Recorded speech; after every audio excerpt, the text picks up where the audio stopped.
I mean, I would think that land of Gerar, they had women there now. So what is the problem? The king, look at how he says it. Quite obviously, she is your wife. What I saw you people doing is husband and wife. Why did you say she's my sister, your sister? Isaac said, I said, lest I die on account of her. Verse 10. The king said, what is this you have done? You see the king's answer. One of my people would have made moves. So Isaac wasn't too wrong. I mean, he was wrong in lying. But in what he thought could happen, he was right. These people had not changed. They had not changed from his father's time. The demonic gene was just coming generationally. And it's worse than this. Look at verse 11. Verse 11, I was asking myself, why did he say everybody who touches this man or his wife? He should have just said the wife. Then I started wondering, these men, they were somehow, they had cousins in Sodom and Gomorrah. And they have ancestors today who are making it look like it's normal. Normal.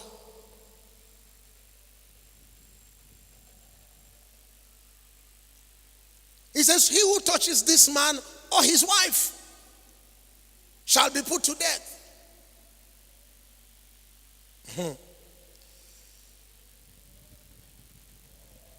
Verse 12. Then Isaac sowed in that land. You see, in the steps to the pathways of your establishment, wherever you find yourself, do something. Work.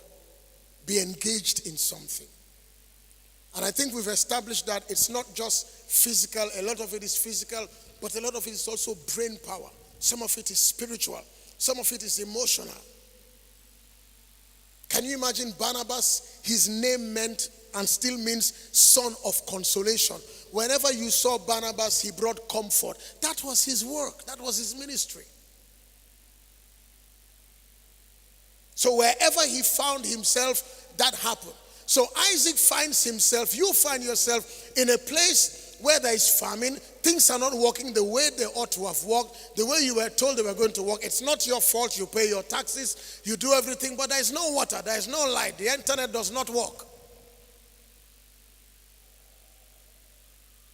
Isn't it a tragedy? I keep saying, if my parents came from heaven to earth, they would just continue. My dad will just continue. Nothing. There is no new road that will make him be lost in the town. No new supermarket. They will just continue life.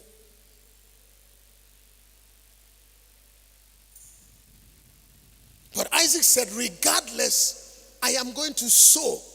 And folks, one of those steps is that you must sow. You must do something. You must be engaged in something. And God was so good to him that he reaped in the same year 100-fold. Which land? The same land, the place of famine. Your office, your business, that business on that road, same place. And he reaped. And from this point in Isaac's life begins a cycle of the manifestation of the hand of God that we are all praying for. I am praying. This is one of my favorite scriptures. It says, he sowed in that land. Think about it, brethren. The land is dry. It is farming. No sensible person will sow. What are you going to sow? Where are you expecting the water from? If there was water, there will be no famine. Where are the people to walk with you? Just a few people Isaac had with him. But he looked to the left, looked to the right figuratively, and maybe even naturally, looked at everything and just said, you know, it is one of three options. Either I die in this place, I remain like these people, or I change. And ladies and gentlemen, if anything characterizes these ministries and this church, and I am trusting and hoping that one of these days very soon that our nation will take an upward turn, But if it lingers and we here are gone, those of you who take it over from us, don't die in this system. Don't belong to this system. Change the system. Be bigger than the system. So we leave you with no choice but to be bigger than the system. Be bigger than the system. And that goes for any other place you go to. Why? Because there are things you carry. There are things we carry from God. Isaac sowed. What did he sow? I do not know. What did he sow? It does not matter. What matters is that the man lived in a place that was not nice to him and his wife, a place where everybody else had gone, a place where he did not have his father and his mother to advise him, a place where he did not have friends to help him, a place where only God spoke to him. And when God spoke to him, the land was dry, the famine was still on. He stayed there a long time, expecting that after week 1, water will fall from the sky. Week 2, trucks will come from India with vegetables. WFP will bring grains. Nothing happened. He decided, I'm going to sow. Why am I sowing? Because I believe God. Why am I sowing? Because I want to honor this God. Look at us today. Look at us. On the 5th of November, 1988, 33 years ago and 2 days, we sat on tables. And after that first Sunday, oh, thank God there was no social media. People started talking and talking and talking, especially my own people. They call me that Forbes Bobo. Look at what he has done. Useless boy. He graduated from university. Instead of him going to work, look at what he's doing. As if that was not enough, a minister came from Ghana, led by the Holy Ghost, got them Pastor Njai and all these other people baptized as young people. And why can't they be baptized in the water when they have already... 33 years later. Nobody is complaining. Nobody is complaining. Can you wait for that long? Is the question. Because opposition is not sweet. I've told you my family stories. My dad was then heading the church of his denomination in Brikama. Our landline will ring, we will pick it, and you'll hear, bam, they'll bang the phone. Many nights, many days. There's a picture in my mind. It's still there, not because I have a heart or anything, but I just remember one day, one of my friends had a baby, and we went from our sweaty YMCA shouting hall to the house, and when we walked through the door, everybody moved away. Like we had leprosy. My friend himself could not even greet me, because those days relating to us was like touching a sinner. 30 years later, it's a different story. That is why you must be broken and sold out to Jesus. So these things will never matter to you. What did he sow? It does not matter. Where did he sow it? It does not matter. You know what matters? That he took what he had and said, God, you told me to come here. This is what I'm going to do. One of the greatest challenges of my life was when I had a phone call from a lady gone to glory. She was my elder sister's godmother, and she was a government minister. And she called me to her house. And she sat at one side of the table, like where the father sits, and I sat like where the mother sits. Two of us in this wonderful house, spick and span house. You could see your face on the... And African scholarship is good. Go to England and do your masters. because I loved clinical biochemistry. That's what I wanted to do. And nothing wrong with that. I'm just saying me. You know what you cannot do, you must say it. Do you remember how Jehoshaphat wore another king's armor and they started chasing him to kill him and he shouted, I'm not the one, I'm not the one. You must know what you can do. Because some of you, you are like me, you are so passionate that when you put your hand in something, you go all the way. So God just said, this one, if he goes this way, I've lost it. So I told her, when I went to my parents said, how was the meeting? I said, it was fine. I've not seen her in a long time. She looks so good and all that. But you know what my deliverance was? I will never forget the 10th of October, 1988. I landed in this country. Unfortunately, my suitcase didn't come. So all I had was what I wore. Had shower, wore the same things, had dinner with my dad and my mom. And then my dad asked me, so what are you going to do? And I told him, I've been writing to you since I found out God has asked me to come and start something new. Now you are looking at me like this. I wasn't like this then. Oh. You have to go back 33 years. My mother was quiet. My dad was quiet. Only the forks and knives were talking. Then my dad said to me, if this is what God wants you to do, then you have my blessing. See, God does major things in quiet places. And then my mom said that she wants to follow me in what I'm doing. That she needs my dad's permission so that she can follow me. We didn't know what we were going. I didn't even have venue. I'm saying the night I came. The rest is history. The rest is history. So of the 7 people that started Abiding Word Ministries with me, my mom was there sitting on a table. I can't remember whether we had to lift her to put her on the table or not because she was the only big woman there.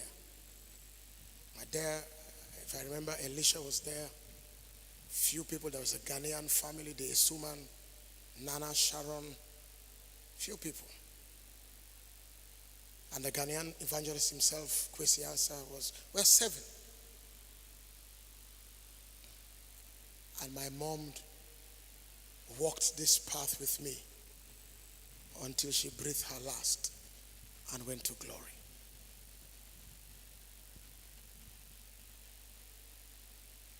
Wherever you find yourself, sow. Because establishment is sweet, but there are steps to it. There are steps in this pathway. When God saw the faithfulness of Isaac in sowing, because folks, imagine the battle in your mind. I mean, we started this church on that Sunday morning. I preached a message from Judges on the hair of Samson growing. I cannot forget that. That was my first sermon in the Gambia after I graduated. Preached from my lungs and carried my guitar and my pulpit home. And all hell broke loose.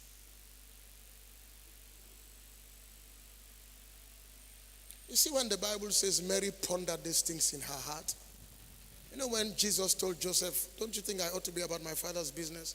You know what is going on in Joseph said, this boy, so I'm not his father. Look at what he's saying about me. You can imagine, I imagine what my parents carried. What I also carried. I had no venue. All I had was a name, Abiding Word Ministries. And then I bumped into somebody who gave me YMCA and said to me, yeah, it's good. We like the young people to do this. That's exactly what he told me. We like the young people to do this, you know. And that was good. I honor him for that, but it was more than the young people. At least my mother was there.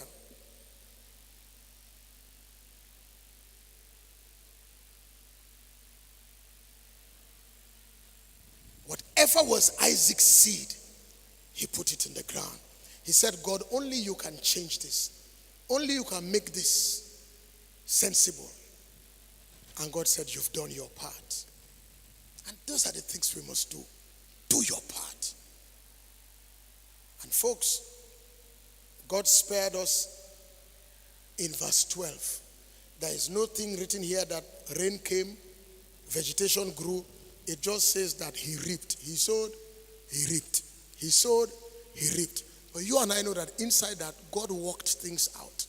Because anything you put under the ground, according to John 12:24, it has to die. And when it dies, resurrection life comes in. It shoots out through the same place. That is why you should change yourself when you keep your gifting in your hand. You should change yourself when you hold your ability. There are levels of expansion that you will not see until you put this thing into the kingdom of God. He reaped the same year 100-fold. I've taught you that 100-fold is the best possible outcome in farming. It's almost like saying, God, if you had known it, this was this good, you should have told me from January 1. Or maybe I should call all my friends to come back.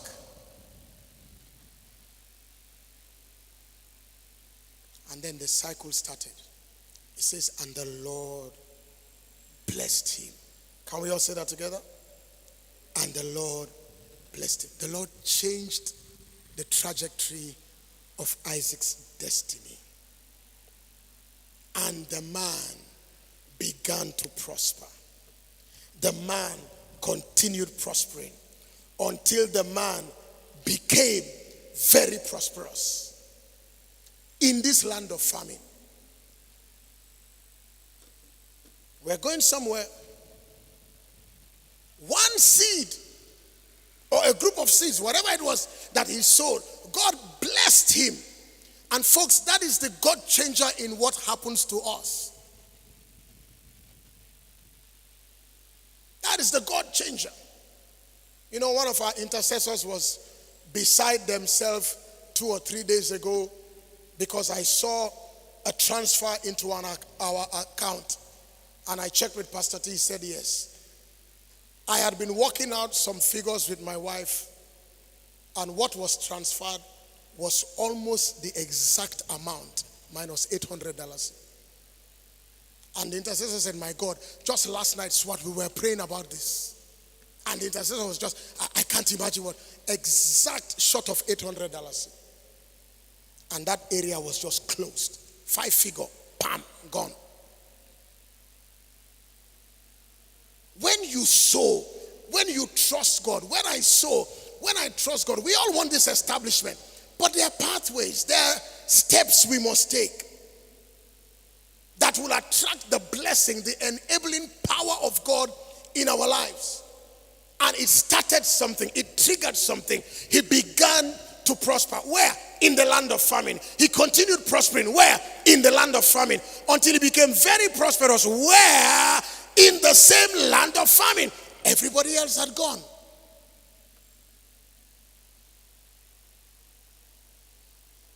Verse 14. His prosperity is enumerated. He had possessions of flocks, possessions of herds, and a great number of servants. So this is one of 2 ways. Either the people that had those things were selling them so that they can live, like the principle of Joseph and Egypt. So he was buying, or he took time with 1 he-goat and 1 she-goat or whatever and mated them. But somewhere along the line, this man that had nothing, you that had nothing, this church that had 6.5 people, nothing seemed to be happening. Suddenly the man came into possessions of flocks, possessions of herds, and a great number of servants. How many? You think that's 5? No. 20? No. I think in the hundreds somehow. And what, ladies and gentlemen, is scary is that all these things were waiting for him until he sold.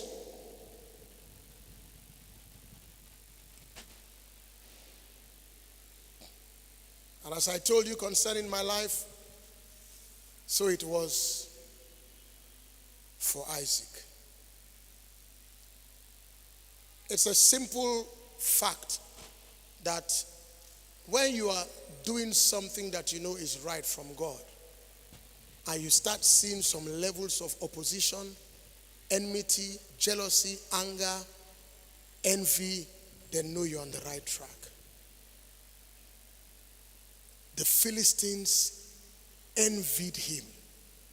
So obviously the guy had stuff. People don't envy you because you have one car. No. Envy hit them because suddenly this guy, this church, this family, this woman, this man that everybody laughed at, looks like they have nothing, sitting on plastic chairs, not going anywhere, shouting everywhere, going on evangelism down the beach, doing all kinds of crazy things, going to Keneba to preach a crusade, going to Basel, doing a 3-day crusade at Ghana town, walking down the nation, doing all kinds of things. Suddenly, possessions came. And the Philistines had to take note that this thing is getting out of hand. This thing is getting dangerous. And they envied him. And when people envy you, I hope you know, envy has stages. Envy, the older brother, is malice. And after malice, then the eldest brother comes, full-blown hatred. That's how it starts. Some will stand in your way, some will not be in your way, but they're in your way, but you don't see them.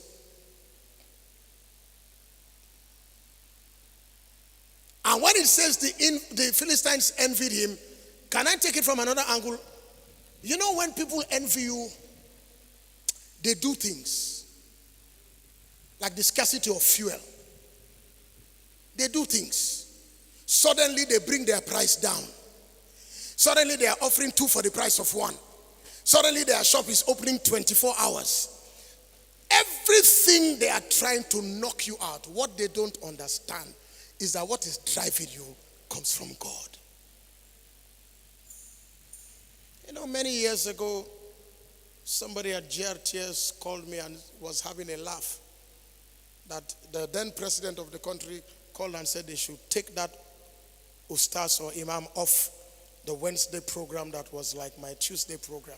They said in the words of Yahya Jammeh, this guy has no ideas. He just listens to Pastor Forbes on Tuesday, then he tries to change it into Islam. And you know, at a point in time, I lost counting. The last I checked,